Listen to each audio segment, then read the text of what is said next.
को कवर करना है। मतलब जैसे कि यस्टरडे की अगर हम लोग बात करें, आखिरी वीडियो में ये वाला पॉइंट मैंने कवर किया था कि फेड की मीटिंग तो हम लोग को ऑलरेडी देखने को मिली थी, बट उसके मिनट्स हम लोग को जारी होते हुए देखने को मिलने वाले थे। और ये मिनट्स ऑफ मीटिंग क्या होता है कि उस मीटिंग के अंदर जो जो चीज़ें बातचीत होती है, डिस्कशन होती है, उसको यहाँ पे शॉर्ट फॉर्म में नोट किया जाता है एंड वही चीज़ें हमारे सामने यहाँ पे PDF के फॉर्म में भी यहाँ पे आ जाती है। सो इससे हमें पता चलता है कि एग्जैक्टली क्या बातें हो रही है और इससे आपको एक अंदाज़ा मिलता है कि आने वाले भविष्य में फेड के मेंबर्स क्या सोच रहे हैं और क्या डिसीजन ले सकते हैं। ठीक है, एक अंदाज़ा मिलता है।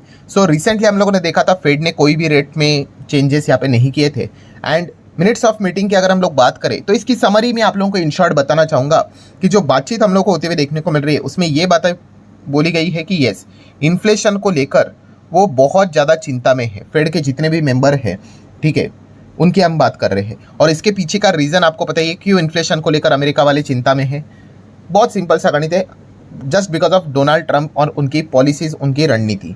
ठीक है, डोनाल्ड ट्रंप जो यहाँ पे करने जा रहे हैं टैरिफ वॉर की अगर हम लोग बात करें, जो उन्होंने स्टार्ट तो किया है, रेसिप्रोकल टैरिफ का इंतजार हर कोई यहाँ पे कर रहा है कि कब आएगा करके, एक बार वो अनसर्टिनिटी खत्म कर दो। बट इस चीज़ के चलते क्या होगा, अमेरिका में जो सामान बाहर के देशों से जो आता था, ठीक है, वो हम लोग को कॉस्टली होते हुए देखने को मिलेगा। सो ऑटोमेटिकली वहाँ पे जो इन्फ्लेशन है वो भी हम लोग को पीक पकड़ते हुए देखने को मिल सकता है। नो डाउट डोनाल्ड ट्रंप इससे रिलेटेड एक और रणनीति भी अपनाने वाले हैं, ठीक है, उसके ऊपर मैं किसी और वीडियो में यहाँ पे बात करूंगा।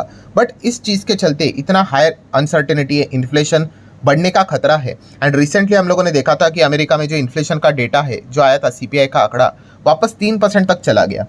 सो डेफिनेटली हम कह सकते हैं कि ऐसे माहौल में रेट कट के तो सपने यहाँ पे देखने नहीं चाहिए। सो कंक्लूजन में इतना ही कहना चाहूँगा, जो फेड की मिनट्स ऑफ मीटिंग जो सामने आई थी, इन्फ्लेशन को लेकर उनको चिंता है और जिस प्रकार की चिंता नजर आ रही है, मतलब ये पकड़ कर चलिए, मान के चलिए कि लगभग 90% से ज़्यादा प्रोबेबिलिटी है कि आने वाले नेक्स्ट फेड के मीटिंग में कोई रेट कट बीट कट के सपने देखने नहीं चाहिए। जैसे रेट चल रहा है उसको न्यूट्रल ही रखकर वो चलेंगे। ये हमें इस मीटिंग के मिनट्स के चलते ये चीज़ें पता है यहाँ पे चल रहे। अभी देखा गया तो दुनिया अनसर्टेनिटी के हिसाब से चलती है, उसके बीच में बहुत कुछ चीज़ें होंगे, बट फिलहाल तो हम कह सकते हैं कि यही चीज़ें हम लोग को देखने को यहाँ पे मिल रही है। ठीक है, तो चलो आगे बढ़ लेते हैं दोस्तों। उसके बाद अगर हम लोग बात करें तो paint industry, yes, paint sector की अगर हम लोग बात करें दोस्तों, बहुत ज़्यादा चर्चा हो रही है क्योंकि आप सभी लोगों को पता है एक बहुत बड़ा प्लेयर एक्जो नोबेल इंडिया की अगर हम लोग बात करें, जो कि डुलक्स ब्रांड यहाँ पे होल्ड करते हैं हमारे देश में, जिसका मार्केट शेयर की अगर हम लोग बात करें मोटा मोटी 7% के करीब देखने को मिल जाता है, वो एग्जिट करना चाहता है। ठीक है, एंड वो एग्जिट करेंगे तो ऑब्वियसली कोई छोटी मोटी कंपनी ने बहुत बड़ा आपको मार्केट शेयर यहाँ पे मिल जाएगा, तो हर कोई बाइंग करने के लिए यहाँ पे मतलब आगे आते हुए देखने को मिल रहा है। सो फिलहाल हम कह सकते हैं दोस्तों, यहाँ पे खबर सामने आते हुए देखने को मिल रही है कि आप देख सकते हैं एक्जो नोबेल सिर्फ अपना, ये अभी अपडेट आ रहा है, ओनली पेंट बिजनेस इंडिया वाला, वहाँ उसी को वो बेच सकते हैं। वैल्यूएशन बताया जा रहा है लगभग $1.7 बिलियन, मोटा मोटी अगर मैं पकड़ लूँ तो 15,000 करोड़ पकड़ लो।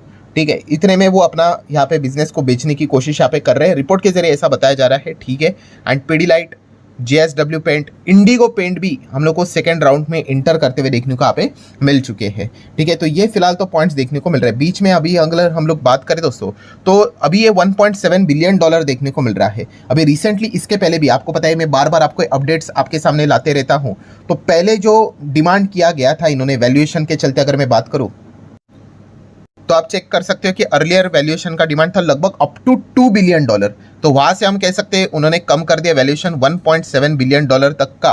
अभी फिलहाल तो बातें हम लोग को चलते हुए देखने को यहाँ पे मिल रही है।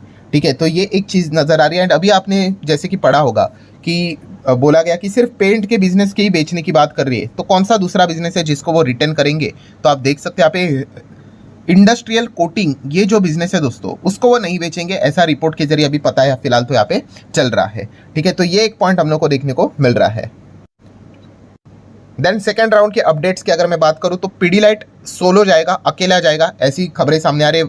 जहाँ पे JSW पेंट की बात करें भाई, वो पार्टनरशिप के थ्रू यहाँ पे चल सकता है। आइदर हम कह सकते हैं ब्लैकस्टोन के साथ जाए या फिर TPJ के साथ जाए। अभी आप बोलोगे ब्लैकस्टोन कहाँ से आ गया, तो आपको याद होगा कि कुछ दिन पहले यहाँ पे ब्लैकस्टोन का भी नाम सामने आया था कि यस वो भी इंटरेस्टेड है एक्जो नोबेल पेंट का बिजनेस को खरीदने से रिलेटेड। तो शायद से हम कह सकते हैं कि इनके पार्टनरशिप के थ्रू भी बिडिंग यहाँ पे की जा सकती है, एंड जब मिलकर आते तो माइट भी अच्छा वैल्यूएशन भी दे दे, ये भी क्वाइट पॉसिबल है। हालांकि हम कह सकते हैं Asian paint and Berger paint, जिन्होंने पहले बात की थी कि हम भी इस रेस में है, बाद में उन्होंने ऑफिशियली बता दिया क्लियर कट कि हम इस रेस से बाहर है करके, क्योंकि वैल्यूएशन ज़्यादा है। सो तभी 2 बिलियन वैल्यूएशन की बात हो रही थी, ऑब्वियसली डॉलर के टर्म में भी बात करें, अभी $1.7 बिलियन का नाम सामने आ रहा है। सो थोड़ा थोड़ा वैल्यूएशन हम लोग को कम होते हुए देखने को मिल रहा है। तो लेट्स सी आगे कौन बाजी मार लेता है। देन